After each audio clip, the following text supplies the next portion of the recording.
রাজনীতি সহ নানা বিষয় নিয়ে কথা বলার জন্য আমাদের সাথে আছেন ইনকিলাব মঞ্চের মুখপাত্র শরীফ ওসমান হাদী। আমরা সরাসরি চলে যাচ্ছি হাদীর কাছে। হাদী, আপনাকে অসংখ্য ধন্যবাদ আমাদেরকে সময় দেওয়ার জন্য। ধন্যবাদ।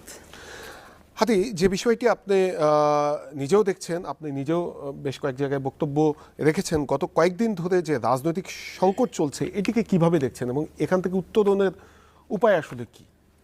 প্রথমত হলো, ধরেন এটা অত্যন্ত আমাদের জন্য এবং সারা বাংলাদেশের সকল মানুষের জন্য খুবই মর্মান্তিক যে যেই জুলাইয়ে আমরা এখন জাতীয়ভাবে উদযাপন করব, আমরা জুলাইয়ের তো 90% ঘটনা আমরা জানি না। কোন মানুষটা কিভাবে ইনপুট দিয়েছে, জীবন দিয়েছে, রক্ত দিয়েছে আজকের এই বাংলাদেশে আনার জন্য, এইটা যখন আমরা উদযাপন করব ঠিক সেই মুহূর্তে একটা বড় জাতীয় সংকটের মধ্যে আমরা এসে পড়েছি। এবং এগুলোকে আমি বরং আরও অনেক কিছুর সাথে কানেক্টিভিটি দেখতে চাই। আপনারা জানেন যে এই জুলাইয়ের মধ্যেই যাতে জুলাইয়ের ঘোষণাপত্র প্রকাশ করা হয়, জুলাই সনদ নিয়ে চূড়ান্ত ঐক্যমত্যে পৌঁছানো যায়। এটা যখন জাতীয় দাবি হয়ে গেছে এবং রাষ্ট্র সরকার নিজে এমনকি অন্যান্য পলিটিক্যাল এন্টিটি যেগুলো আছে তাদের মধ্যেও অনেক বিভাজন ছিল, ধরেন বিএনপি অন্যান্য দল, এটা নিয়ে অনেক তাদের মধ্যে পার্থক্য ছিল, তো অনেকটা সংকুচিত হয়ে হয়ে কাছাকাছি এসেছে। বিএনপি এসেছে, জামাত এসেছে, এনসিপি এসেছে, সরকারও আমরা যতদূর জানি যে চেষ্টা করছে জুলাইয়ের মধ্যে, এবং আমরা বলেছি এটা জুলাইয়ের মধ্যেই হতে হবে, সারা বাংলাদেশের মানুষ এটাই চায়। ঠিক তখনই এমন কিছু পলিটিক্যাল ক্রাইসিস তৈরি হয়ে যাচ্ছে যখন আমাদের সবথেকে ফোকাস থাকার কথা জুলাইয়ের ঘোষণাপত্র, জুলাই সনদ, আমাদের নতুন বাংলাদেশ বিনির্মাণের আকাঙ্ক্ষা কেমন হবে, তখন আমরা বরং প্রচণ্ড কাদা ছড়াছড়ি এই সংকটটা তৈরি হয়েছে। এবং এটা যে একদম এমনিতেই ঘটে গেছে, বরং আমরা একটু ক্রিটিক্যালি দেখতে চাই যে এটা আসলে এমনিতেই ঘটে যাওয়ার মতো। Skip the shuttles and walk to the park. We're located directly across from Disneyland. Book your room today at parkviewen.com.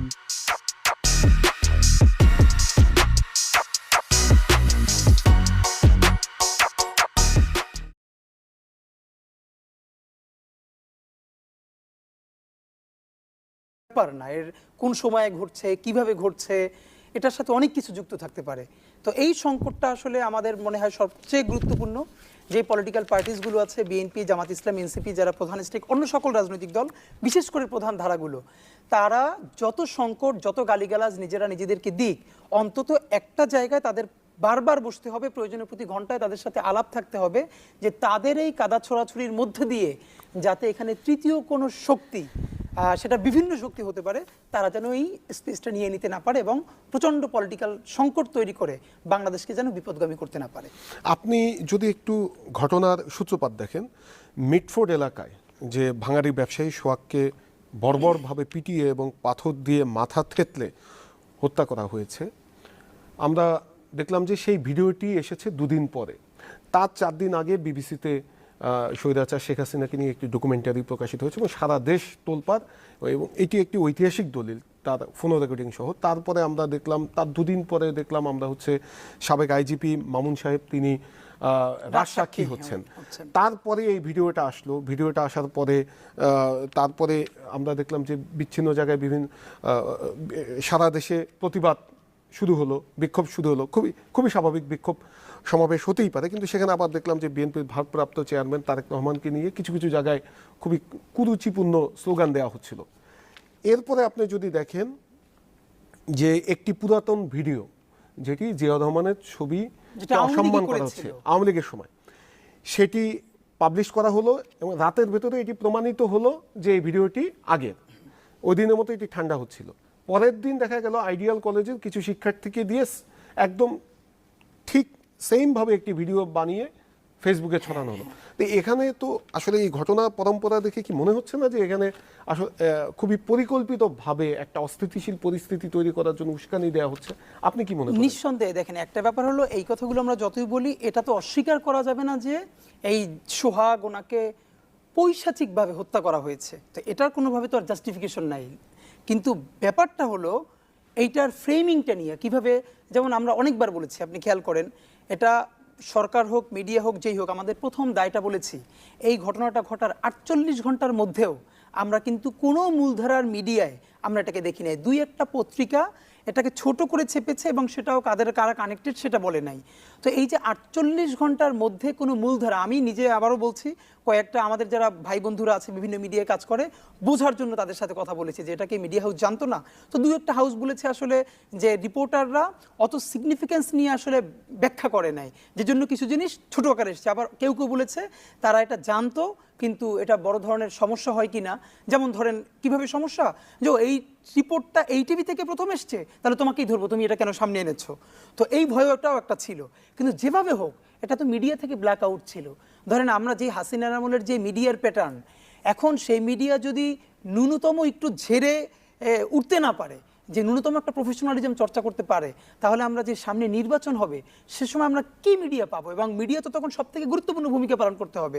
তো এক নম্বরে আমাদের মিডিয়ার দায়টা দেখেন, তারা কিন্তু 48 ঘন্টা, এবং যখন সামাজিক যোগাযোগ মাধ্যম এসছে এটা প্রথম, তারপরে অ্যাক্টিভিজম শুরু হয়েছে, তারপরে মিডিয়া সেগুলো প্রচার করেছে, কিন্তু এটা কিন্তু করে নাই। দুই নম্বর, ধরেন মিডিয়া তো এটাকে ব্ল্যাক আউট করেছে, কিন্তু সরকার রাষ্ট্র তো অবশ্যই জানে যে এখানে একটা ঘটেছে। দেখেন এজেন্সি জানে না এমন কিছু নাই, এজেন্সি তো রাষ্ট্রের পার্ট। তো এই মিডিয়ার সামাজিক যোগাযোগ মাধ্যমে 48 ঘন্টা আসার আগ পর্যন্ত সরকার কেন কাউকে অ্যারেস্ট করতে পারলো না, অথবা অ্যারেস্ট করলো না, অথবা এটাকে তারা ডিসক্লোজ করলো না। তো এই যে সরকারের মধ্যে একটা অংশ অবশ্যই এই প্রবলেমগুলোকে প্রমোট করা বা জিয়ে রাখা, এটার সাথে কোনো না কোনোভাবে কানেক্টেড। ইনক্লুডিং এই সরকারের একটা অংশ মানে হলো আমরা এজেন্সিকেও বলছি, কারণ সে তো রাষ্ট্রের পার্ট, সরকারের পার্ট। সুতরাং এই ব্যাপারগুলো, এবং আমরা আরেকটা জিনিসকে রেফার কানেক্ট করি, আপনি খুব সচেতনভাবে বলেছেন। দেখেন যে এই কিন্তু প্রথম ইন্টারন্যাশনাল কোনো মিডিয়া যারা ফ্যাক্ট চেক করে বলেছে যে হাসিনা গণহত্যার নির্দেশদাতা এবং সে এই লিথাল উইপন ইউজ করতে অর্ডার করেছে, এটা কিন্তু ইন্টারন্যাশনাল কোনো মিডিয়া সে প্রথম প্রমাণ করলো। তো এইটা নিয়ে যখন তুমুল আলাপ হওয়ার কথা, তারপরে আইজিপি যখন রাজসাক্ষী হচ্ছে, এটা তো মানে বিরাট ব্যাপার, এটা তো বাংলাদেশে এই প্যাটার্নে ঘটে নাই। আপনি এটাকে নিয়ে যখন উদযাপন করবেন, পুরো ঘটনাকে সামনে আনবেন, ঠিক তখন দেখেন তো ঘটনার মোড় কোথায় ঘুরে গেল। এবং 48 ঘন্টা পরে যে ভিডিওটা সুনিপুণভাবে করা হলো, প্রশ্ন হলো যে ভিডিওটা করেছে সে তো ঘটনার সাথে সাথেই এটা কোথাও না কোথাও ছাড়ার কথা, কেন সেটা 48 ঘন্টার পরে, জুমার পরেই? এর মানে এখানে একটা মেকানিজম আছে। এরপরে ঘটনাটার পরে যেটা সব থেকে গুরুত্বপূর্ণ, আপনারা খুবই ভালো পয়েন্ট আউট করেছেন, যে এইটা নিয়ে যখন বিএনপির ব্যাপারে তুমুল মিছিল, স্বাভাবিকভাবেই ধরেন এমন কোনো মানুষ নাই এই হত্যাটার, যেমন আমি এর পুরো ভিডিওটা দেখতে পারি নাই, আমার ধারণা আপনারাও কেউ এটা রাতে পুরোটা দেখার মতো সাহস হয় না, যে একটা মানুষকে মানে হত্যা করে, একটা দেখেন গুলি করে মেরে ফেলা, একটা এক্সাইটমেন্টের মধ্যে একটা সময়ে, আর আপনি সচেতনভাবে পিটিয়ে মেরে পাথর মেরে উল্লাস করছেন। ঠিক এইটার পরের প্রতিবাদের এগেনস্টে এই ভিডিওটা কোত্থেকে আসলো, যে শহীদ জিয়াকে যেই ভিডিও শেখ হাসিনা মানে হাসিনার আমলে আওয়ামী লীগ তাকে অবমাননা করেছে, সেইটা জামাতের উপর চাপিয়ে দেয়া। এর মানে এই যে একটা পলিটিক্যাল, মানে প্রথমে আমি এমন একটা কাজ করবো যেটা বিএনপি ঝামেলায় পড়বে, প্রচুর রিয়াকশন হবে, জনরোষ তৈরি হবে, এরপরই আবার সেইটার বিরুদ্ধে এমন একটা করবো যাতে বিএনপি মনে করবে সেটা জামাত করেছে অথবা এনসিপি করেছে। এই যে ভিডিওটা সামনে আনা, এরপর তো বিএনপি রিয়াক্ট করেছে, স্বাভাবিকভাবেই করবে। এরপর কিন্তু আবার প্রমাণিত হলো যে না, এই ছবিটা কিন্তু ঠিকই পরের দিন আমাদের আইডিএলের ছোট ভাইদেরকে কারা কিভাবে ওখানে পাঠালো যে শহীদ জিয়ার ছবি অবমাননা করতে হবে। তো এই ঘটনার পরম্পরায় সর্বশেষ দেখেন বিএনপি স্বাভাবিকভাবে রাজপথে তারা যেভাবে প্রতিবাদ করেছে, এই প্রতিবাদের যে ভাষা, এটা কিন্তু বাংলাদেশের যারা বিএনপিকেও পছন্দ করে, শুধু ভোটার বা পছন্দ করে তার ত্যাগের কারণে, কিন্তু কর্মী না, তারাও কিন্তু আহত হয়েছে। তার যে বডি ল্যাঙ্গুয়েজ, তার যে অ্যাটিটিউড, অলমোস্ট এটা আওয়ামী অ্যাক্টিভিজমের যে প্যাটার্ন সেটার সাথেই সেইভাবে রিয়াক্ট করেছে। এখন যেটা হয়েছে, এই যে চরমোনাইয়ের সাথে, জামাতের সাথে, বিএনপির সাথে প্রচন্ড কাদা ছড়াছড়ি হচ্ছে, বলেন তো এতে লাভ হচ্ছে কার? বাংলাদেশ মানুষ প্রচন্ড হতাশ হয়ে যাচ্ছে। তা আমি একটা জিনিস বুঝতে পারছি না, যে বাংলাদেশের পলিটিক্যাল পার্টিজের যারা প্রধান, যারা একদম প্রথম দিকে, তারা কি ন্যূনতম এটুকুন বোঝে না যে আজকে বিএনপি, আজকে জামাত, আজকে এনসিপি, তারা দেখেন পলিটিক্যাল পার্টি তো যদি সবাই একই টনে কথা বলে তাহলে তো একটা পার্টি হলেই পারতো না, সবার ভিন্ন পলিটিক্স থাকবে, একজনের সাথে একজনের প্রচন্ড ডিবেট থাকবে, ঝগড়া থাকবে, কিন্তু ন্যূনতম সম্মানবোধ। আমি আজকে বরং বলতে চাই, এটা আমরা খুব সচেতনভাবে খেয়াল করেছি, গত 3 মাসের মধ্যে সম্ভবত বিএনপির প্রধান তরফে কেউ জামাত ইসলামীর প্রধান ধরেন আমির, তাকে নিয়ে কেউ বাজে কমেন্ট করে নাই, মানে একদম প্রথম সারির। এবং জামাত ইসলামের তরফে আমি খেয়াল করেছি বিএনপির একদম টপমোস্ট যে লিডারশিপ, তাদের ব্যাপারে কোনো বাজে মন্তব্য করা হয় নাই। এবং এটা কখন ঘটেছে, যখন আমরা দেখলাম তারেক রহমান সাহেব এবং জামাতের আমির ওনারা লন্ডনে একটা বসলেন। আর দেখেন যে যার পলিটিক্সটা করবে, কিন্তু এই যে পার্টিগুলোর মধ্যে সবাই বাংলাদেশপন্থী রাজনীতি করবে, ন্যূনতম একটা বোঝাপড়ার জায়গা, যে ভাই আমরা সবাই যত ঝগড়াঝাটি করি এই জায়গা নিয়ে আমরা কখনো কথা বলবো না, এই পর্যন্ত পৌঁছাবো না। তো আমি তো বরং মনে করি এই যে শহীদ জিয়াকে নিয়ে যে বাজে স্লোগান দেওয়া হলো, ইভেন তারেক রহমান সাহেবকে নিয়েও, এখন দেখেন সিস্টেম হলো সামহাও একজনে কোথাও একটা স্লোগান ধরলে এরপর এটা কিন্তু ছড়িয়ে যায়, কিন্তু এই স্লোগানটা কাউকে না কাউকে দিয়ে তো কাউকে ধরাতে হয়েছে। না, এখানে বিষয়টা হচ্ছে কি, বিএনপির পক্ষ থেকে যেটি যুক্তি যে তারা যে সমাবেশ করেছে, যে স্লোগান দিয়েছে, এখন গত কয়েকদিন ধরে তো তাদেরকে নানাভাবে তাদের একদম শীর্ষ নেতৃত্বকে নিয়ে নানাভাবে নানা শিষ্টাচার বহির্ভূত স্লোগান দেওয়া হচ্ছিল। এখন তারাও তো আসলে বসে থাকবে না, না, হ্যাঁ, খুবই তাদের natural। পক্ষ থেকে যেটি কিন্তু আমি যেটি জানতে চাচ্ছিলাম যে এর পেছনে যখন আমাদের এই বিষয়গুলো নিয়ে আলোচনা হওয়ার কথা, যখন পুরো মাসব্যাপী আপনি দেখেন রাজনৈতিক দলগুলো জুলাই গণঅভ্যুত্থানে শহীদদেরকে নিয়ে নানা কর্মসূচি দিচ্ছে, সরকার দিচ্ছে, আমরা বিভিন্ন গণমাধ্যমেও জুলাই গণঅভ্যুত্থানে শহীদদেরকে নিয়ে কাজ করা হচ্ছে, সেই সময়ে পুরো মোড়টা অন্যদিকে ঘোরানো, এখানে আপনি কি মনে করেন আমার যে মনটা এখানে? খারাপ লাগলো কি জানেন, আগে এতদিন বলতাম যে মিডিয়াগুলো জুলাই অভ্যুত্থানকে ওভাবে গণ অভ্যুত্থানকে কাভারেজ দিচ্ছে না বা অত সিগনিফিকেন্স নিয়ে। তো এই যে রিসেন্ট সময় দেখলাম যে না, এই যে পুরো জুলাই মাসে প্রত্যেকটা টিভি, প্রত্যেকটা মিডিয়াই এটাকে যথেষ্ট চেষ্টা করছে কিভাবে আনা যায়। এই সময় পলিটিক্যাল পার্টিসগুলো কাজ কি, যে তারা এইটাকে নিয়ে ফোকাস থাকবে, এবং শুরুটাও কিন্তু করেছিল। আমরা দেখেছি যে বিএনপি এই জুলাইয়ের 1 তারিখে শহীদ পরিবারকে নিয়ে বিরাট প্রোগ্রাম করেছে, জামাত করছে, এনসিপি করছে, দারুণ। এখন কথা হলো এইসবের পরেও এখানে যে একটা ষড়যন্ত্র আছে, ধরেন আমি তো এটাকে খুব কানেক্ট করতে পারি যে বিএনপি প্রথম দিকে জুলাইয়ের ঘোষণাপত্র, জুলাইয়ের সনদ, এই ব্যাপারগুলো নিয়ে জনতার যে দাবি এটা থেকে অনেক দূরে ছিল। যেমন তারা ইভেন ছাত্র জনতার দাবি ছিল যেটাকে সংবিধানের অংশ করতে হবে। তো বিএনপি প্রথম দিকে যেভাবে বলেছে তা আমরা আহত হয়েছিলাম, যেটা লিটারেচার, এটা সংবিধানে করার কিছু না, এটা ইমোশনাল ব্যাপার, ইমোশন আর পলিটিক্স এক না। কিন্তু আমরা যখন দেখলাম যে বিএনপি যখন জুলাই কেন্দ্রিক রাজনীতির কাছাকাছি আসছে, মানে বিএনপি কনভিন্সড হয়েছে যে না, এটাকে সংবিধানের তফসিলে রাখা যায়। গত সপ্তাহেই তারা এটা একমত বলেছে, এবং আমরা তখন খুবই হ্যাপি হয়েছি যে বিএনপি প্রথমে এটার ব্যাপারে খুবই নেতিবাচক কথা বলেছে, তারা যখন সংবিধানের তফসিলে রাজি হয়েছে, আমরা সবাই বলে কই এবং প্রচন্ড যেটাকে প্রেসার দিয়ে আমরা তাদেরকে সংবিধানের প্রস্তাবনায় রাজি করাতে পারবো। এই যে ন্যূনতম কিছু কনসেনসাস, ন্যাশনাল কনসেনসাস, ঠিক যখন বিএনপি যতটা জুলাইয়ের কাছাকাছি আসার চেষ্টা করছে, এটা খুব স্বাভাবিক ইন্ডিয়ান যে এস্টাবলিশমেন্ট এটা বিএনপির বিরুদ্ধে চলে যাচ্ছে। এটা খুল্লাম খুল্লা বলতে কোনো সমস্যা নেই, কারণ দেখেন এইখানে ফ্যাসিবাদের আইকন হাসিনার পতন হয়েছে, এখানে কিন্তু ইন্ডিয়ান হেজিমনির পতন ঘটে নাই, এখানে কিন্তু তাদের এস্টাবলিশমেন্টের পতন ঘটে নাই। দেখেন হাসিনা একজন ব্যক্তি, এক ব্যক্তির জন্য ইন্ডিয়া তার সমস্ত স্বার্থ জলাঞ্জলি দিবে না, এটা খুব নর্মাল। তো হাসিনার পতন হয়েছে, তাদের তো আরো অনেকগুলো জায়গায় কাজ করতে হবে, আর এটাও সব বাস্তবতা। ধরেন আজকে বিএনপি তো বড় দল, ইভেন জামাত ইসলামও যদি সে ক্ষমতায় আসার মতো হয়ে ওঠে, তাকেও তো ইন্ডিয়া প্রশ্ন ডিল করতে হবে। মানে আপনার 3 দিকে সে আছে, তার সাথে আপনার ডিপ্লোমেসি চালিয়ে যেতে হবে না? তো এই চালিয়ে যাওয়ার ব্যাপারে আমাদের কথা কি? আমাদের কথা হলো এই যে এই সরকারের অনেক খারাপ কাজের মধ্যে অথবা দুর্বলতার মধ্যে একটা ভালো কাজ কি, সেটা হলো সে ইন্ডিয়ার সাথে যখন কথা বলছে তখন মানে সে তাবেদার হিসেবে না, প্রতিবেশী রাষ্ট্র হিসেবে ওই সমান সম্মান নিয়ে কথা বলছে। আমরা তো এটাই চাই যে ভারত আমাদেরকে সম্মানজনক প্রতিবেশী হিসেবে ট্রিট করুক, আমরা তার সেবা দাস না।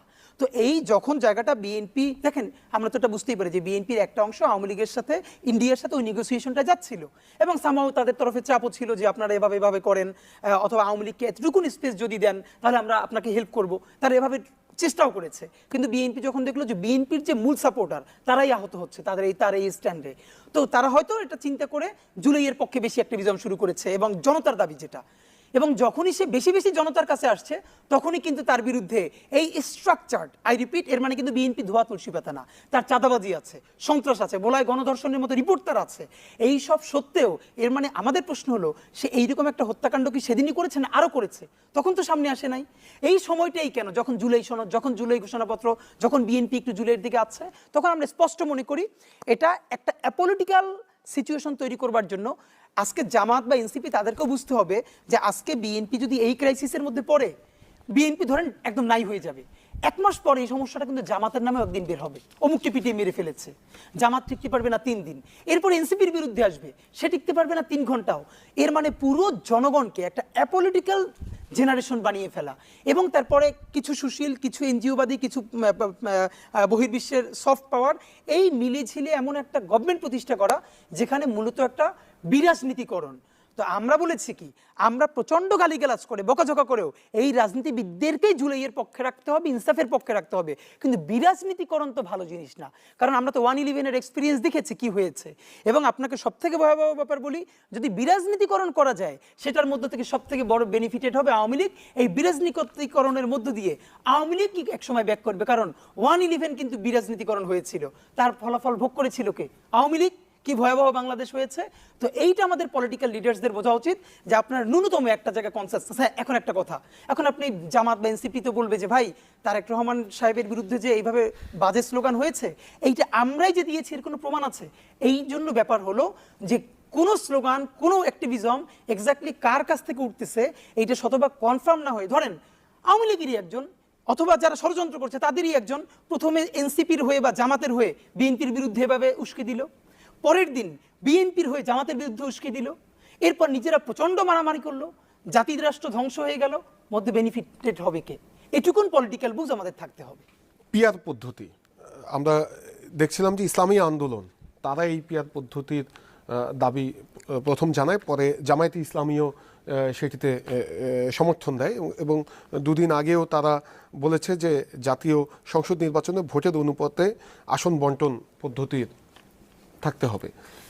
আপনি কি মনে করেন যে এখানে বাংলাদেশের আইডিয়া প্রেক্ষাপটে হিসেবে ধরেন, প্রথমত আইডিয়া হিসেবে এটা সুন্দর, তাতে যে ছোট দলগুলো আছে তাদেরও একটা রিপ্রেজেন্টেশন হবে সংসদে, এবং সংসদটা আরো একটু কালারফুল হবে, এবং পৃথিবীতে বিশেষ করে স্ক্যান্ডিনেভিয়ান রাষ্ট্রগুলোতে অনেক জায়গায় এই প্র্যাকটিসটা আছে। কিন্তু ফ্যাক্ট হলো, দেখেন আমার রাজনৈতিক বাস্তবতা, আমার আর্থসামাজিক বাস্তবতা আমাকে চিন্তায় নিতে হবে যে কি অবস্থা। প্রথমত ব্যাপার হলো, আমি যদি আমার ওপিনিয়ন বলি, সেটা হলো বাংলাদেশের আর্থসামাজিক বাস্তবতা সংসদের নিম্নকক্ষে, আমরা এখন ধরে নিচ্ছি, আমরা যেটুকু বুঝতে পারছি আমাদের পার্লামেন্টে আপার হাউস আর লোয়ার হাউস হবে, যে উচ্চকক্ষ নিম্নকক্ষ। এখন এই উচ্চকক্ষ নিম্নকক্ষ যদি হয় এবং নিম্নকক্ষে যদি আপনি পিয়ারে যান, দেখেন আইডিয়ালি এটা খুব ভালো। যে এখন এটা কেন ভালো আমি আপনাকে বলছি। ধরেন এখন বাংলাদেশে এক এলাকায় 2 লাখ ভোটার, সাপোজ, কম সংখ্যা বলছি যাতে মানুষ বুঝতে পারে, যে একজনে 1,01,000 পেয়েছে আর একজনে 99,000 পেয়েছে, এমপি হয়ে আসবে কে? 1,01,000। তো এই যে বাকি 99,000 ভোট, অথবা আরো যদি 3টে ভাগ করি, ধরেন যিনি জিতেছেন তিনি পেয়েছেন 80,000, আর বাকি 2 জন মিলে পেয়েছে 1,20,000। বলেন তো আসলে বেশি ভোট পেয়েছে কে? যে জিতেছে না, সে পেয়েছে কিন্তু 80,000, আর তার বিপরীতে ভোট আছে 1,20,000। এখন আমাদের দেশে একটা খুব কমন কথা আছে, ভোটটা পচাইও না। মানে কি, শেষ দিকে মানুষ দেখে প্রার্থী খুব ভালো, কিন্তু আগে গুঞ্জনে বুঝতে পারতেছে সে আসলে পাশ করবে না, তখন ভোটটা তারে যদি দেয় তাহলে বলে ভোটটা পচায় না, কারণ সে ভোটে হতে পারবে না। এই জন্য সে ওই যে সবাই যে দিচ্ছে হয়ে যাবে তাকেই ভোটটা দিয়ে দেয়। ব্যাপার হলো, যদি পিআর করা যায় তাহলে ভোট পচার কোনো অপশন থাকবে না। কেন? আপনি তখন সারা দেশের প্রত্যেকটা ভোটকে একসাথে কাউন্ট করবেন, সারা দেশে। এর মানে কোনো এলাকায় 2,000 ভোটে 2 লাখ ভোটের মধ্যে যদি কোনো প্রার্থী, কোনো দল ওই এলাকায় 2,000 ভোটও পায়, সেটাও কি জাতীয়ভাবে কাউন্ট হবে। এবং যদি দেখা যায় সে যে 1% পেয়েছে, সারা দেশের ভোটের 1%, এর মানে সে সংসদে 3টে আসন পাবে। এর মানে হলো ভোট পচার ব্যাপারটা চলে যাবে, এবং প্রত্যেকটা মানুষ মনে করবে এভরি ভোট কাউন্টস, যে প্রত্যেকটা ভোটের একটা কি আছে, সিগনিফিকেন্স আছে। এটা আসলে ভালো। কিন্তু বাংলাদেশের বাস্তবতা কি জানেন? বাংলাদেশের বাস্তবতা হলো, আমাদের এইখানের সরকার যদি শক্তিশালী হয়ে উঠতে না পারে তাহলে সে রুল করতে পারে না। এখানে এমনিতেই আমার প্রতিবেশী ভারত, এটা আমাকে মাথায় রাখতে হবে। এরপর বিশ্বের অনেক মেকানিজম আছে। যেই দেশে 10 কোটি টাকা 15 কোটি টাকা দিয়ে একজন এমপিকে কিনে ফেলা যায় নিজের দলের বিপক্ষে ভোট দেওয়ার জন্য, এই প্র্যাকটিস তো আমাদের মধ্যে আছে। তখন হবে কি, এই পিআর পদ্ধতিতে এককভাবে কোনো দল 150 আসন পেয়ে সরকার গঠন করতে পারবে না। আইদার 110 পাবে বা 120 পাবে, তারপর অনেকের সাথে 5টা-10টা করে করে কোয়ালিশনে যেতে হবে। এই কোয়ালিশনে যাওয়ার পর 6 মাস 1 বছর পর পর দেখবেন তার কোয়ালিশন ভেঙে যাচ্ছে। এই কোয়ালিশন ভেঙে গেলে কি হবে? যদি 150টা তার নিশ্চিত না থাকে, সে তো সরকারে থাকতে পারবে না। তাহলে দেখবেন 6 মাস 1 বছর পর পর তার সরকার ভেঙে পড়ছে, আবার নতুন নির্বাচন লাগবে অথবা তোড়জোড় লাগবে। এবং তখন হবে কি, তৃতীয় শক্তি, সেটা বহির্বিশ্ব হতে পারে, এজেন্সি হতে পারে, আরো বিভিন্ন, তারা বারবার ওই ছোট ছোট দলগুলো তাদেরকে বিভিন্ন টোপ দিয়ে এটার বিরুদ্ধে দাঁড় করিয়ে দিবে। এর মানে স্থিতিশীল কোনো সরকার আমাদের দেশে ফাংশন করতে পারবে না। এখন দেখেন পৃথিবীর প্রত্যেকটা দেশে, বিশেষ করে তৃতীয় বিশ্বের দেশগুলোতে, যেই সরকারটাই আসুক, মিনিমাম তার ডিউরেশন যেটা থাকুক 4 বছর 5 বছর, খুবই স্থিতিশীলতার সাথে দেশকে এগিয়ে নেওয়ার জন্য এই সময়টা পার করতে পারা জরুরি। মানে সে মনে রাখবে যে আমি 5 বছরের জন্য নির্বাচিত হয়েছি অথবা 4 বছর, এই 4 বছর আপনি দেখেন, আপনি যে কোনো একটা বাড়ির কাজও যদি ধরেন, আপনার তো হিসাব থাকতে হয় যে আমি এখান থেকে শুরু করে কাজটা শেষ পর্যন্ত এই সময়। তো আপনি যদি প্রতি 3 মাসে মিস্ত্রি বদলান, আপনার তো কেউ ধরতে পারবে না। তো বাংলাদেশে যেটা হবে, আমাদের আর্থসামাজিক ব্যবস্থা, আমাদের নৈতিকতা এমনভাবে এটাকে করা হবে যে কোনো সরকারি, সেটা বিএনপি হোক, জামাত হোক, ইভেন চরমনাই ইসলামী আন্দোলন তারা যে বলছে, তারাও যদি সরকার গঠন করে তাহলেও রান করতে পারবে না, কারণ বারবার সরকার পড়ে যাবে, তো স্থিতিশীলতা থাকবে না। তো বাংলাদেশের প্রেক্ষাপটে আমি যেটা বলি যে এখন পর্যন্ত আমাদের নিম্নকক্ষে পিআর করার মতো সামাজিক বাস্তবতা আমাদের হয় নাই, বরং আমাদের প্রস্তাবনা হলো উচ্চ কক্ষে অবশ্যই পিআর করতে হবে, একদম পিআর ছাড়া না, অবশ্যই উচ্চ কক্ষে পিআর লাগবে। কেন? বর্তমানে যে কথাটা এখন ধরেন বিএনপিও কথাটা বলছে যে বর্তমানে নিম্নকক্ষে সংরক্ষিত আসন যে মহিলা 50 জন দেওয়া হচ্ছে, জাস্ট যে যত কত পার্সেন্ট আসন পেয়েছে সেই অনুপাতে, আপনি সেই অনুপাতে যদি উচ্চ কক্ষেও দিয়ে দেন তাহলে বলেন তো সেখানে তো কোনো লাভ নাই, কারণ ঠিক আরো 100 এমপি রাষ্ট্র এবং জনগণ তার টাকা দিয়ে পালবে, এখানে কোনো কাজ হবে না। বিএনপি নিম্নকক্ষে যা পেয়েছে বা জামাত পেয়েছে, ঠিক ওই অনুপাতেই যদি আপনি উচ্চকক্ষে দিয়ে দেন, তাহলে ওখানে তো মানে আমরা উচ্চকক্ষ কেন করব? যাতে নিম্নকক্ষে যদি জনবিরোধী কোনো বিল পাসও হয়ে যায়, সেটা উচ্চকক্ষে যেন আটকে যায়, মানে প্রচণ্ড ডিবেট যাতে হয়, যেটা আমরা ইংল্যান্ডের পার্লামেন্টে দেখি। তো আপনি যদি সেটার মধ্যে পিআর ঘটাতে না পারেন, তাহলে হবে কি, ধরেন এখানে আপাতত বিএনপি মেজরিটি পেয়েছে, তো সে তো উচ্চকক্ষেও মেজরিটি, তো উচ্চকক্ষে মেজরিটি পেলে ওখানে তো পাঠানোর উপরে মানে ওটা অটোমেটিকলি পাস হয়ে যাবে। তা আমাদের কথা হলো যে যদি আপনি উচ্চকক্ষে পিআর রাখেন, তাহলে হবে কি, যেই দল মাত্র 2% বা 3% ভোট পেয়েছে, সেও কিন্তু ধরেন 100 যদি থেকে উপরে আসন, তো যেই দলটা 1% ভোট পাবে সারা দেশে, সেও কিন্তু উচ্চকক্ষে একজন প্রতিনিধি পাঠাতে পারবে। তো হবে কি, এইরকম উচ্চকক্ষটা কালারফুল হবে, প্রচণ্ড ডিবেট হবে। এই জন্য আমাদের একদম সুনির্দিষ্ট স্থাপনা অবশ্যই সংসদের উচ্চকক্ষে আপার হাউসে আমাদের পিআর লাগবেই। এটাকে বর্তমান প্যাটার্নে উপরে দিয়ে দিলে তাহলে শুধুই রাষ্ট্রের খরচ বাড়বে, জনগণের খরচ বাড়বে, কোনো সিগনিফিকেন্স বই আনবে না। তবে বর্তমান নিম্নকক্ষে এটাকে আমরা প্র্যাকটিক্যাল মনে করি না। পিআর ইস্যু সামনে আসাতে অনেকের ভেতরই এক ধরনের আশঙ্কা তৈরি হচ্ছে যে নির্বাচন নিয়ে না একটা শঙ্কা তৈরি হয়, যদিও সরকার বলছে যে ফেব্রুয়ারির মধ্যে নির্বাচনে তারা প্রস্তুতি নিচ্ছে। আপনি কি মনে করেন যে নির্বাচন নিয়ে কি কোনো শঙ্কার কারণ? এখন পিআর এর ক্ষেত্রে ধরেন আমি যেটা বুঝি, এটা খোলামেলা বললে সেটা হলো, ধরেন পলিটিক্সে কিছু তো জিনিস থাকে, মানে আপনি যা চাইবেন তাই পাবেন না। আপনি যদি 10 পেতে চান তাহলে আপনি প্রত্যাশা করবেন 20, নেগোশিয়েট করে করে করে করে যাতে আপনার 10 থাকে। এখন ধরেন বিএনপি কিন্তু এরকম একটা সুন্দর ডিপ্লোমেসি করেছে, যেমন বিএনপি প্রচন্ড চাপ দিচ্ছিল ডিসেম্বরের মধ্যে নির্বাচন, তো মানুষ বলেছে এটা কি সম্ভব, কিন্তু সে কিন্তু খুব রিজিড ছিল। কিন্তু যখন ডক্টর ইউনূস সাহেবের সাথে তারেক রহমান সাহেবের সাথে লন্ডনে মিটিং হলো, মানে ওনারা যখন কথা বললেন, তখন এটা কিন্তু নির্বাচনটা সরকার বলছিল এপ্রিল, বিএনপি বলছে ডিসেম্বর, কিন্তু ফেব্রুয়ারিতে মোটামুটি একটা টাইম ফ্রেমওয়ার্ক বাঁধা গেছে।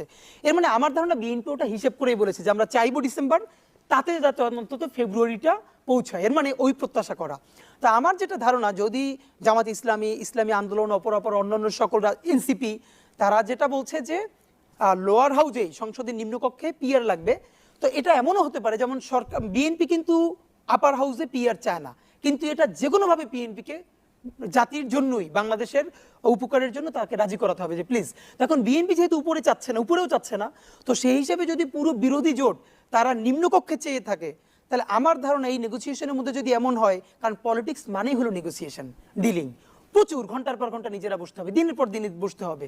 এবং আমরা পলিটিক্সের সামনে যা দেখি, দেখেন সামনে দেখি আমরা 10%, 90% হলো পলিটিক্সে পিছনের সংলাপটা, এবং এই সংলাপটা ওপেন থাকতে হয়। সেক্ষেত্রে যদি এইটা হয় যে এই যে স্বাভাবিকভাবেই এই বিরোধী দল বা এনসিপি টেনসিপি মিলে যে নিম্নকক্ষে পিআর চাচ্ছে, এটা কিন্তু এটার পক্ষে জনমত তৈরি কিন্তু হয়েছে, এটা তো বাস্তবতা। তো এই জনমতকে সম্মান দেখিয়ে যদি বিএনপির কাছ থেকে অ্যাটলিস্ট উচ্চকক্ষে পিআর আদায় করা যায়, আমার মনে হয় এটাও তো একটা ভালো ডিলিং হতে পারে, যে আপনারা দিচ্ছেনই না, আমরা চাইলাম একদম নিম্নকক্ষে, তো বিএনপি বলুক ভাই আপনারা চাচ্ছেন নিম্নকক্ষে, আমরা বলছিলাম একদমই চাই না, ঠিক আছে তাহলে আসেন মধ্যবর্তী জায়গায় থাকি, আপনারা নিম্নকক্ষের পিআর থেকে সরে আসেন, আমরা উচ্চকক্ষে পিআর রাজি হই। তো আমার মনে হয় এটা তো হতে পারে, এটা তো ভালো, কিন্তু সেই পলিটিক্সটাই হচ্ছে কিনা এটা হলো দেখবার বিষয়। বিএনপি নিয়ে আপনি সম্প্রতি একটি বক্তব্য দিয়েছিলেন যে তাদেরকে পুরনো ধারার রাজনীতি থেকে বের হতে হবে।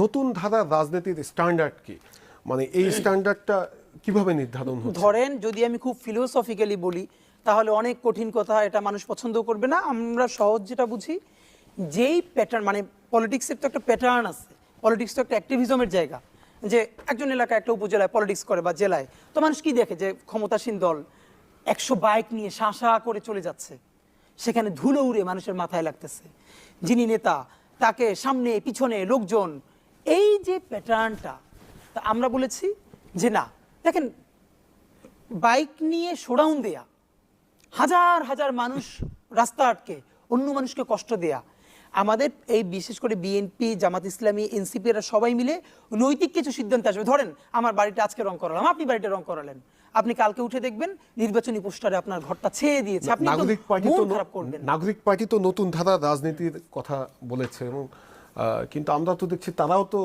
একই শোডাউন দিচ্ছে। এখন এখানে দুইটা ব্যাপার দেখেন, এখানে ধরেন আমি যদি বলি বর্তমান এনসিপি যে পথসভাগুলো করছে, এটা কিন্তু দারুণ একটা সিগনিফিকেন্স আছে, আপনি যদি খেয়াল করেন। সিগনিফিকেন্সটা হলো তারা কিন্তু কোথাও সমাবেশ করছে না। ইভেন এনসিপির একদম শুরুর দিকে সার্জিস আলম যখন পঞ্চগড়ে একটা বড় শোডাউন দিয়েছে, আমার মনে আছে এটা নিয়ে সব থেকে প্রথম দুই একজন যে সরব হয়েছে তার মধ্যে আমি একজন ছিলাম, যে নতুন রাজনৈতিক বন্দোবস্তের কথা বলে তুমি এরকম শোডাউন দিতে পারবা না, এবং সে সরি হয়েছে। তাকে এই যে আমরা প্রেশার তৈরি করতে পারলাম, তাকেও সরি বলতে হয়েছে, তার পার্টির কাছেও বলতে হয়েছে। এইটাই হলো জনগণের চাপ, যে সেটা তুমি বিএনপি হও, জামাত হও, এনসিপি হও, কেউই প্রশ্নের ঊর্ধ্বে নয়। এবং আমরা গতকালকেও বলেছি তারেক রহমান সাহেবও সমালোচনার ঊর্ধ্বে নয়, বরং আমরা এটা চাই যে তারেক রহমান সাহেবের সামনে বসে এই মিডিয়া যেন তাকে প্রচণ্ড প্রশ্ন মানে জর্জরিত করতে পারে। হাসিনার সামনে যেরকম তেলের ড্রাম নিয়ে বসতে হতো সেটা না, বরং তাকেও জনগণের সামনে, যে ধরেন ইউএস প্রেসিডেন্টের, এইটাই তো ইউএস এর কিছু জায়গা, যে ইউএস প্রেসিডেন্টকে একদম সাংবাদিকদের সামনে যে মিস্টার প্রেসিডেন্ট বলে আগে পরে কিছু বলা লাগে না, প্রশ্ন করতে পারছে। আমরা ওইটুকুন চাই যে বিএনপি যদি 300 আসনের 300 আসন জিতেও ক্ষমতা আসে, তবুও তার নিজের কল্যাণে, জাতির কল্যাণে তাকে ওই স্পেস তৈরি করতে হবে যে তারেক রহমান সাহেবকে নাম বলার আগে তারুণ্যের অহংকার আরো 10টা অ্যাডজেক্টিভ বলে বলতে হবে না, শুধু বলবে মিস্টার তারেক রহমান, আমরা আপনার কাছে এটা জানতে চাই। এই যে প্র্যাকটিসটা আমাদের সবার মিলে করতে হবে, এবং এটা বরং এটা নিশ্চিত জন্য আমি আপনাদের মাধ্যমে আজকে একটা বিনীত অনুরোধ জানাই রেখে, এটা বিএনপির প্রতি এটা, এবং এই দায়টা বিএনপিকেই করতে হবে, কারণ তারা যেহেতু দাবি করে তারা সব থেকে বড় দল এবং জুলাইয়ের সব থেকে বড় স্টেক হোল্ডার, সুতরাং কিছু নজির তাকে স্থাপন করতে হবে। আপনি যেমন বলছিলেন যে তারেক রহমান সাহেবেরও কিন্তু পোস্টার নিয়ে অথবা তার নামেও বাজে স্লোগান দেওয়া হচ্ছিল, এখানে কিন্তু একটা কারণও আছে। ধরেন শুধু ষড়যন্ত্র না, সবকিছু ষড়যন্ত্র দিয়ে হলে হবে না, এর কিন্তু কিছু ইম্প্যাক্ট আছে। একদম প্রমাণ সহ যদি বলি, আমি আমার উপজেলায় দেখলাম যেই লোকটাকে সবাই চেনে, সে ইয়াবার ব্যবসা করে, গাজার ব্যবসা করে, মাদকের ব্যবসা করে, এমন কোনো খারাপ কাজ নেই সে করে না, এবং এইগুলো সে একটা পলিটিক্যাল শেল্টারের মধ্য দিয়ে করে, রাইট? আওয়ামী লীগের সময় করেছে, বিএনপির সময় বিএনপি দিয়ে করবে। তো এই লোকটাকে থানা ধরে না, পুলিশ ধরে না, কারণ সব জায়গায় সে টাকা পয়সা দিয়ে ঠিক রাখে। এবং আগে সে কি করেছে, এই যে ধরেন সোজা সবটা বললে, শেখ মুজিবের যে এইবার জনরোষের শিকার হতে হলো, এইটা কিন্তু ইভেন বেগম জিয়া পর্যন্ত তার সারা পলিটিক্যাল ক্যারিয়ারে শেখ মুজিবকে নিয়ে তো কখনো কোনো খারাপ কথা বলেন নাই। ইভেন আমি দেখেছি জামাত ইসলামের মতিউর রহমান নিজামী, তিনিও যখন টিভিতে বক্তৃতা করছিলেন, তিনি বলেছেন বাংলাদেশের স্বাধীনতার স্থপতি, এটুকুন সম্মান দিয়েছেন। কিন্তু বাংলাদেশের জনগণ ঠিক কোন কারণে এই যে এত রোষে তার ভাস্কর্যগুলো ভেঙে চুরমার করে দিল? আপনি কি মনে করেন এটা ষড়যন্ত্র? না, এর কারণ মানুষ দেখেছে তাকে, যেই লোকটা ইয়াবার ব্যবসা করে, গাজার ব্যবসা করে, মাদকের ব্যবসা করে, গুলি করে, হত্যা করে, সেই লোকটার সমস্ত ক্রাইমকে ঢেকে দিচ্ছে এই ছবিটা ব্যবহার করে, এইটা দিয়ে সে লেজিটিমেসি। এর মানে সে এইটাকে সিম্বল হিসেবে মনে করছে যে এই সিম্বলটা হলো সকল অপরাধকে ঢেকে দেওয়ার সিম্বল, আয়নাঘর, গুম, খুন, ধর্ষণ, হত্যা, এগুলোকে পার পেয়ে যাওয়ার সিম্বল। সুতরাং ওই সিম্বল ভেঙে ফেলতে হবে, ব্যক্তি না। একই কাজ এখন ওই লোকটা যে এতদিন শেখ মুজিবের ছবি বইয়ে বেরিয়েছে, এখন সে হঠাৎ করে এখন বিএনপির ছবি, কার ছবি? শহীদ জিয়ার ছবি, বেগম জিয়ার ছবি, তারেক রহমান সাহেবের ছবি দিয়ে সে পোস্টার করছে। এখন উপজেলায়, জেলায়, ঢাকার যে ছেলেটা দেখছে কি, আমি এই লোকটাকে চিনি, সে ভয়াবহ অপরাধী, একদম সব থেকে সোসাইটির খারাপ লোকটা। সে খালেদা জিয়া, তারেক জিয়া এবং শহীদ জিয়ার ছবি দিয়ে তার এই যে লেজিটিমেসি নিচ্ছে, তখন মানুষ কিন্তু আহত হয়। এখন এই যে বারবার বিএনপি বলে না যে ব্যক্তির দিয়ে সংগঠন নিবে না, এটা একটা স্টুপিড কথা। কেন? যেই লোকটাকে আজকে হত্যা করলো ওইখানে, আপনি বললেন তার কোনো কি নাই, দলে ধরেন পোস্ট নাইও বললাম, 4 জনের আছে ছাত্র দলে, এবং তাদেরকে তো বিএনপি থেকে বহিষ্কার করেছে, তো দলে না থাকলে তো বহিষ্কার করতে পারতো না। কিন্তু যাদের ব্যাপারে বলা হয় যে সে কি নাই, আমার দলে নাই, তো যেই লোকটা দলের কোনো কাঠামোর মধ্যে নাই, সে শহীদ জিয়ার ছবি দিয়া, বিএনপির ছবি দিয়া, তারপরে নিচে তার ছবিটা দিতেছে। আপনি ভাবেন, তার উপরে জিয়ার ছবি, নিচে তার ছবি, সে কার সাথে কাকে ফ্রেমিং করলো? তখন তো বিএনপি এই পোস্টার ছেড়ে নাই, তাকে ধরে নাই, যাই তুমি এই ছবি কার অনুমতি নিয়ে দিয়েছো? এর মানে যেই ভয়াবহ অপরাধীটা আপনার ছবিকে সেল করে তারপরে সে এম্পাওয়ার্ড হচ্ছে, ক্ষমতায়িত হচ্ছে, মানুষকে মারতে পারতেছে, তখন তো আপনি জনরোষের শিকার হবেন। জনরোষের শিকার আপনার কারণে হবেন না, হবেন ওই ব্যক্তির কারণে। আপনাদের মাধ্যমে বিনীতভাবে আমি বিএনপির তারেক রহমান সাহেবের প্রতি একটা অনুরোধ জানাতে চাই, উনি যদি এটা করতে পারেন, বাংলাদেশের পলিটিক্স বদলে যাবে। সেটা কি? উনি কালকে অর্ডার করবেন, বিএনপি সারা বাংলাদেশে জানিয়ে দিবে যত পলিটিক্যাল পোস্টার আছে একমাত্র বিএনপি যে অফিসিয়াল পোস্টারগুলো করে, এই পোস্টারের বাইরে বিএনপির যত কর্মী হোক, যা ইচ্ছে তাই হোক, তারা যত পোস্টার করবে, প্ল্যাকার্ড করবে, ফেস্টুন করবে, এখানে শহীদ জিয়া, বেগম জিয়া এবং তারেক রহমানের ছবিকেও রাখতে পারবে না। তুমি পোস্টার করতে চাই, যা ইচ্ছে তাই মনে চায় নিজের নামে করো, তুমি শহীদ জিয়া, বেগম জিয়া এবং তারেক রহমানের নাম সেল করতে পারবে না। আপনি দেখেন বাংলাদেশের রাজনীতির একটা বড় ধারা বদলে যাবে, একমাত্র তাদের ছবি ব্যবহার করতে পারবে বিএনপি অফিসিয়ালি যদি কোনো পোস্টার করে। কিন্তু আপনি এটাও করবেন না, এলাকার সব থেকে বদমাইশ লোকটারে আপনার ছবি ব্যবহার করতে দিবেন, কিন্তু সে যখন অপরাধ করবে তার দায়টা আবার নেবেন না, এটা তো আপনি পারবেন না। আপনি যদি তাকে ওই খারাপ কাজ করার বৈধতা দিয়ে থাকেন আপনার ছবি ব্যবহার করে, তার দায়টাও আপনাকে নিতে পারতে হবে। জাতীয় নাগরিক পার্টি আমরা জুলাই গণঅভ্যুত্থানে নেতৃত্ব দিয়েছে, তাদের একটি বড় অংশ এই দলটি গঠন করে এবং তারা এই পুরো জুলাই মাস জুড়ে পথ সমাবেশ করছে বিভিন্ন জেলায় এবং সেখানে ভালো সারাই পাচ্ছে আমরা ছবিতে যেটি দেখছি। তাদের যে এই যে পথ সমাবেশ অথবা তারা যে নতুন ধারার রাজনীতি করছে, কিন্তু সেই নতুন ধারার রাজনীতিতে তাদের এখনকার যে কর্মসূচি এটি আরও আগে করা প্রয়োজন কতটুকু ছিল, এবং তারাও তো দেখছি যে একটা সমালোচনা আছে যে তারাও হচ্ছে তাদের রাজনীতির পেছনে বেশি সময় না দিয়ে তারা অন্য দল কি করলো তাদের অনেকে সেটি নিয়ে বেশি সময় পার করে। এক্স্যাক্টলি, দেখেন আমি এনসিপিতে, যেমন অনেকেই জানে হয়তো, আমি কিন্তু নাগরিক কমিটির কেন্দ্রীয় সদস্য ছিলাম, কিন্তু আমি এনসিপিতে যাই নাই। না যেও আমি যেটা বলেছি দুটো কথা, দেখেন বিএনপির শত সমস্যা থাকা সত্ত্বেও বিএনপিকে ভারতীয় আধিপত্যবাদ মোকাবেলায় আমাদের লাগবে। এর মানে তার ভুলগুলোকে শুধরে দিয়ে চাপে রেখেই তাকে আমার লাগবে, তাকে পলিটিক্স থেকে নাই করে দেওয়ার চিন্তা খুব ভুল। একইভাবে বলেছি এনসিপিকেও সফল হতে হবে যে কোনো পর্যায়ে। এই সফলতা মানে বলছি না আগামী নির্বাচনেই তার 100 আসন জিততে হবে, মানে তাকে পলিটিক্সটা করতে হবে। ধরেন এনসিপির মতো একটা ফোর্স সে যদি জনগণের সাথে কানেক্টেড থাকতে পারে, তাহলে অটোমেটিকলি তো বিএনপি ভালো হতে বাধ্য হবে। যখন সে মনে করবে যে না, আমার বিরুদ্ধে একটা ভালো ফোর্স আছে, আমি যখন বাজে কাজ করব, আমি যখন জনতার বিরুদ্ধে যাব, তখন সে উঠে যাবে, তখন সে নিজেকে হেদায়েতে রাখতে বাধ্য হবে। এনসিপির যেটা, আমি এনসিপি ম্যান না হয়েও আমি গত 6 মাস ধরে আমরা বারবার বলেছি, বাংলা মোটরে শাহবাগে পলিটিক্স দাঁড়াবে না, মানুষের দুয়ারে দুয়ারে যেতে হবে। আমরা ইনকিলাব মঞ্চ এই আওয়ামী লীগ নিষিদ্ধের দাবি নিয়ে খুবই ছোট ক্যাপাসিটি, আপনি আমাদের জানেন, আমরা বাংলাদেশের প্রতিটা বিভাগে হাজার হাজার মানুষের সাথে জনসংযোগ করেছি, ঘন্টার পরে ঘন্টা হেঁটে। আমরা ইনকিলাব মঞ্চ থেকে এই যে ঢাকায় যে প্রোগ্রাম হয়েছে তার আগে আপনারা জানেন, এবং প্রচুর সারা আমরা পেয়েছি।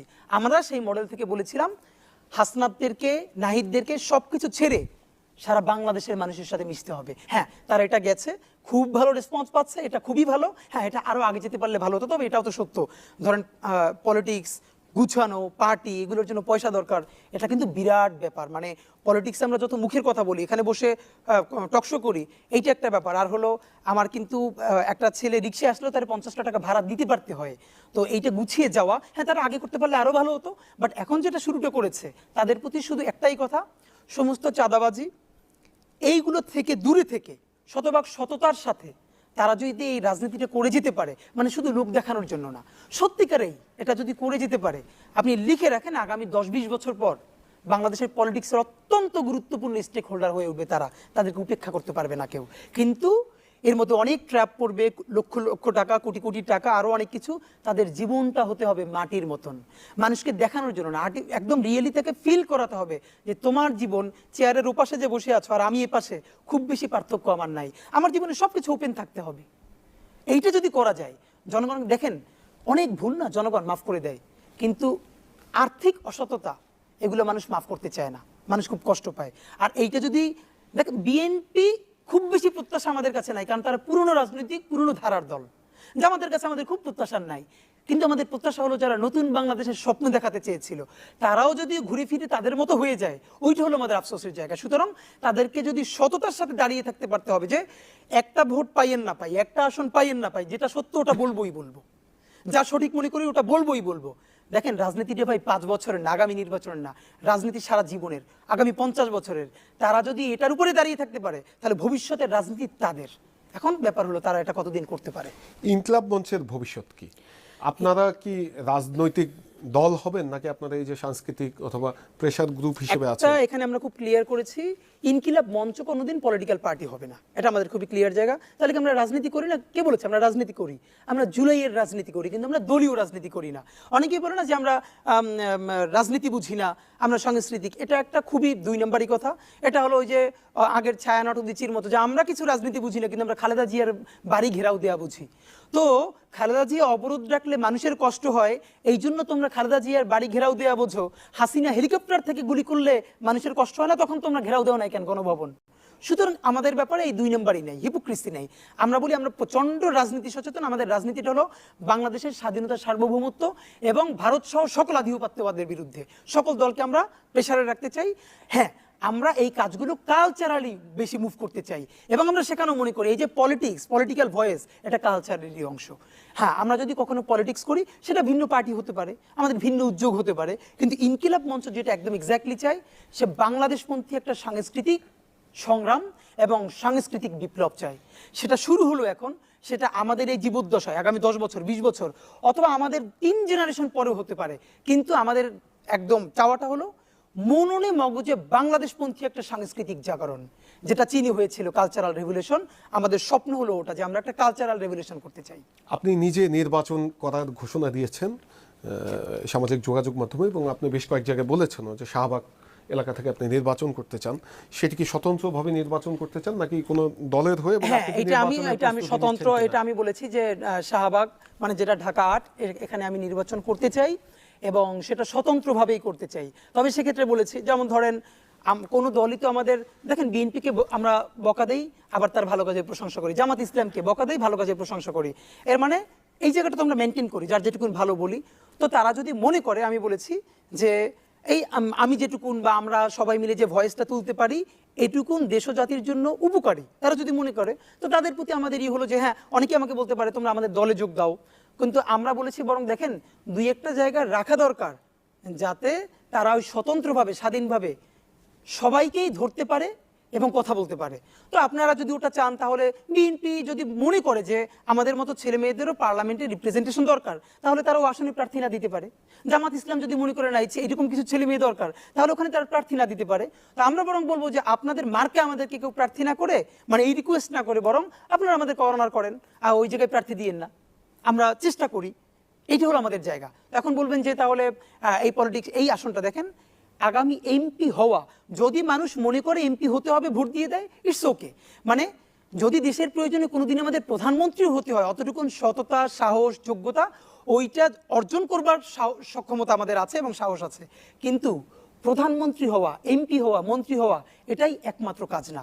আমরা যে সাংস্কৃতিক বিপ্লবটা করতে চাই, এটার একটা পার্ট এইটা যদি হয় ভালো, না হলেও তো কোনো সমস্যা নাই আমাদের। আমি যেমন ইলেকশনটা কেন শুধু করতে চাই পুরনো প্যাটার্নে যারা নির্বাচন করে তাদের নির্বাচনটাকে কঠিন করে তোলবার জন্য। ধরেন আমি তো খুব ক্লিয়ার, আমি ভোটটা করলে কিভাবে করব আমি জানি। কোনো সমাবেশ হবে না, 100 বাইকের শোডাউন হবে না, অনেকগুলো গাড়ি নিয়ে কোনো মিছিল হবে না, একদম একটা হ্যান্ড মাইক নিয়ে 50 জন 100 জন নিয়ে, শুধু হাতে লিফলেট থাকবে, আমরা মানুষের দুয়ারে দুয়ারে যাব, আমরা 50 জন 100 জন নিয়ে কথা বলবো, আমরা ছোট ছোট টিম যাব, হাতে শুধু একটা প্ল্যাকার্ড থাকবে, এবং পুরোটা জনগণের পয়সায়। একদম একটা ওয়েবসাইট করব এবং ক্রাউড ফান্ডিং, যে আমাকে আপনারা যারা হেল্প করতে চান এইখানে ডোনেট করেন, প্রতিদিন কত টাকা আসলো এবং কত টাকা খরচ করলাম সেটা প্রতিদিন ওয়েবসাইটে দিয়ে দিব। কারণ কি, আমি যদি এখন আজকে শত শত মোটরসাইকেল নেই, এরকম করি, আমার তো লক্ষ লক্ষ টাকা লাগবে। তা আমি যদি একটা ইলেকশনে 50 লক্ষ টাকা কারো কাছ থেকে ধার করে ইলেকশন করি, তাহলে তো আমার চাঁদাবাজি করাই লাগবে, নইলে আমি টাকা পাবো কই? তো আমার যদি পুরো ইলেকশনই খরচ হয় 5 লাখ, তাহলে তো আমার চাঁদাবাজি করার দরকার নাই। সুতরাং জনগণের পয়সায় জনগণের জন্য নির্বাচন করব। হারলেও আমার বিজয়, জিতলেও বিজয়, হারার কিছু নাই। কারণ আমাদের এই পলিটিক্সটা যদি মানুষ মাঠে দেখে, তখন বিএনপি, জামাত, অন্যান্য দল, তাদেরকে তো ভোটাররা প্রশ্ন করবে, কিরে ওরাও তো করতেছে, ওরা তো এরকম শোডাউন দিচ্ছে না, ওরা তো রাস্তা বন্ধ করছে না, ওরা তো ধুলে উড়িয়ে যাচ্ছে না, তাহলে তোমরা পারছো না কেন? আমাদের কাজটা হলো পলিটিক্সের একটা গুণগত পরিবর্তন আনা, এইটা হলো আমাদের উদ্দেশ্য। এমপি হলেও ভালো, না হলে আরো ভালো, কারণ আমাদের রাজনীতি কেবল শুরু। জুলাই গণঅভ্যুত্থানের বর্ষপূর্তি চলছে, আমাদের সরকারের বয়সও 1 বছর কাছাকাছি, 1 বছরের কাছাকাছি 11 মাস চলছে। তা আপনার কাছে কি মনে হয় এই সরকার কতটুকু সফল হয়েছে? বিশেষ করে উপদেষ্টা পরিষদে আমরা যে কাজের গতি দেখছি, যে সেটি নিয়েও নানা সমালোচনা আছে, যে অনেকের ভেতরই গণঅভ্যুত্থানের যে স্পিরিট, সেই স্পিরিট অনুযায়ী কাজ হচ্ছে না। আপনার দেখেন, এটা তো সত্য কথাই। এই সরকারের মধ্যে আপনি তো এটা খুব বাস্তব ধরেন, যারা উপদেষ্টায় আছেন তারা কি কেউ এই আন্দোলনে, এই গণ অভ্যুত্থানে সন্তান হারিয়েছেন? আপনাকে আজকে বলি যে হাজারো ভিডিও আমাদের সামনে পড়ে, এর মধ্যে ছোট দুই একটা, আমাদেরকে এত কিছু দেখার পরও আমরা রক্তের মধ্যে দাঁড়িয়েছিলাম, তারপরও নতুন করে আমাদেরকে মানে অসুস্থ হয়ে যায় চিন্তা করলে। গত পরশু নারায়ণগঞ্জে জুলাইয়ের স্মৃতির স্তম্ভ প্রথম যেটা, এটা উন্মোচন হয়েছে। সেখানে আমাদের জুলাই যোদ্ধা মাহবুব ভাইছে, আমি ওনাকে আগে চিনতাম না। উনি এই জুলাই যুদ্ধে দুটো চোখের আলো হারিয়েছেন, একজন ইয়াং মানুষ। ওই যখন জুলাই স্তম্ভটা উন্মুক্ত করা হয়েছে, উনি পাশে গিয়ে, ওনার চোখ নাই, উনি হাত দিয়ে স্পর্শ করে এই জুলাই স্তম্ভটাকে ফিল করবার চেষ্টা করছেন। আপনি ভাবেন, আপনি ছবিটা দেখলে আপনি নিতে পারবেন না। একটা ইয়াং মানুষ দুটো চোখ হারিয়ে গেছে, ছুঁয়ে দেখবার চেষ্টা করছে। একটা ছেলে দুটো চোখই হারিয়ে গেছে, ওর একটা ইন্টারভিউ এসছে, ও বলেছে যে আমার একটা চোখ একটু ভালো করে দিতে পারেন, দুটো চোখ না হলেও যাতে একটা চোখ আমি দেখতে পারি, আমার মায়েরে দেখতে মন চায়। আপনি চক্ষু বন্ধ করে ভাবেন, এই কথাটা আপনার সন্তান, আপনার ভাইকে বলতেছে, আপনি তো নিতে পারবেন না। তো এই উপদেষ্টা পরিষদের মধ্যে জুলাইয়ের সরাসরি স্পিরিট ধারণকারী কয়জন লোক আছে? অল্প কয়েকজন, বাকিরা তো বিভিন্ন কোটায় বিভিন্ন সিস্টেমে এসছে। সুতরাং যার সন্তান শহীদ হয়েছে, যে নিজে আহত হয়েছে, তার স্পিরিট আর বিভিন্ন কোটা থেকে এসে সরকার পরিচালনা করা, তার স্পিরিট তো এক হবে না। সুতরাং এটা আমাদের সব থেকে ব্যর্থতা হলো, এটা আমাদের সামষ্টিক ব্যর্থতা। আমরা তো বিপ্লব করতে পারি নাই। আজকে বিপ্লব করলে তো এই পুরো কাঠামো পরিবর্তন করতে পারতাম। তো আমরা না বিপ্লব করতে পেরেছি, না গণ অভ্যুত্থানের ফসল ঘরে তুলতে পেরেছি। এই জন্য আমরা বলি আমরা এখনো বিপ্লবের ফেজে আছি। যা আমরা করতে পারলাম না, আপনি লিখে রাখেন, আজ হোক, কাল হোক, 10 বছর পরে হোক, এর চূড়ান্ত স্ফুলিঙ্গ একদিন চলবেই, যদি আমরা আবার আমাদের সেই বাংলাদেশে, আগের বাংলাদেশে ফিরে যাই।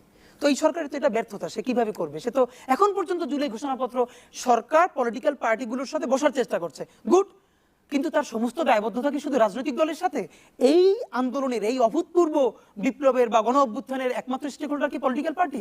এর প্রধান স্টেক হোল্ডার 1500-র অধিক শহীদ পরিবার, 22,000-এরও অধিক অন্ধপঙ্গু। আপনি শহীদ পরিবারের সাথে বসেন না, আপনি পঙ্গু ভাইদের সাথে বসেন না, আপনি বারবার রাজনৈতিক দলের সাথে বসছেন, তাদেরকে বুঝান, তারা রাজি হলে ভালো, রাজি না হলে আপনি গণভোটে দেন যে আমি এই নিয়ে জুলাই ঘোষণাপত্র করতে চাই, এই জিনিস রেখে জুলাই সনদ করতে চাই। জনগণ যদি আপনাকে পাস করে, আপনি করবেন, না করলে আপনি ছেড়ে দিবেন। তো আপনি পলিটিক্যাল পার্টিসগুলোকে কনভিন্স করতে পারছেন না, আপনি শহীদ পরিবারের সাথেও বসছেন না, আপনি গণভোটও দিচ্ছেন না, এর মানে কি? এভাবে তো হতে পারে না। প্রশাসন এবং পুলিশে, আপনি পুলিশ নিয়ে কিছুদিন আগে বক্তব্য দিচ্ছিলেন যে পুলিশের এখনো কাঠামোগত কোনো পরিবর্তন আসেনি, এবং আমরা দেখছি যে আইন শৃঙ্খলা পরিস্থিতিও কাঙ্ক্ষিত মাত্রায় উন্নয়ন হয়নি। আপনি কি মনে করেন এর ব্যর্থতা? দেখেন, প্রথম কথা হলো যে পুলিশের অন্তত 1000-এরও বেশি তাদের বিরুদ্ধে মামলা আছে, মানে তাদেরকে একদম সরাসরি গণহত্যায় তারা কোনো উস্কানি ছাড়া মানুষকে গুলি করেছে। এখন পর্যন্ত কয়জন গ্রেপ্তার হয়েছে? এখন এই গ্রেপ্তারটা কেন করা যাচ্ছে না? এই যে পুলিশ তাকে যে গ্রেপ্তার করবে, তার যে ইনভেস্টিগেটিং অফিসার, সেও তো তার কলিগ।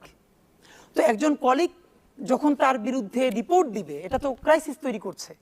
এখন আমরা যেটা পারি নাই, পুলিশের তো ওই সংস্কারের, পুলিশ না ধরেন, না পুলিশ না আমলাতন্ত্রে আমরা কোথাও তো কিছু করতে পারি নাই।